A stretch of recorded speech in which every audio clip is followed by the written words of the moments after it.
শুভ বিকেল বন্ধুরা। বিকেল বললেই কিন্তু মুখরোচক খাবার, তাই তো? একদম একটু ঝাল ঝাল করে কিন্তু নতুনত্ব খাবার কিন্তু রান্নাঘরে না বানালে কিন্তু একদমই ভালো লাগে না, তাই তো? তো দেখো, আজকে কিন্তু অনেকদিন পর, কিন্তু ঠান্ডা দিন চলে গেল, ঠান্ডা দিনে খাবো খাবো বলতে কিন্তু আর খাওয়ার হলো না। তো অনেক দিন পর কিন্তু বানাবো ভাবছিলাম।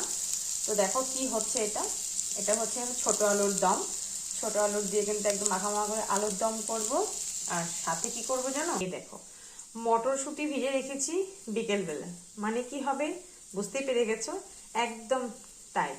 আজকে হবে মটরশুঁটির, কিন্তু কড়াইশুঁটি বলো সবাই, আমরা বলি মটরশুঁটি বলি। তো মটরশুঁটির হবে কিন্তু আজকে, কড়াইশুঁটির হবে আজকে কচুরি, সাথে হবে কিন্তু ছোট আলুর দম। তো এদিকে দেখো, আমি মটর ভিজে রেখেছি, লঙ্কা নিয়ে নিয়েছি 3টা, কারণ একটু ঝাল ঝাল না হলে ভালো লাগবে না। আর নিয়ে নিয়েছি দেখো এখানে কিন্তু আদা, 2 টুকরো কিন্তু আদাও নিয়ে নিয়েছি।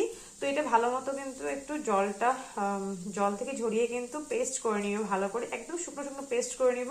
তারপর কড়াইতে কিন্তু একটু করে সামান্য একটু করে তেল দিয়ে, একটু নুন একটু হলুদ দিয়ে সুন্দর করে কিন্তু এটা আমি একটু ভেজে নেব।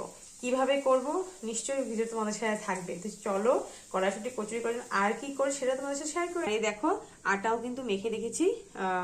কড়াইশুঁটি যদি বললাম কচুরি হবে, তো আটাও কিন্তু সুন্দর করে ডোটা কিন্তু করে রেখেছি।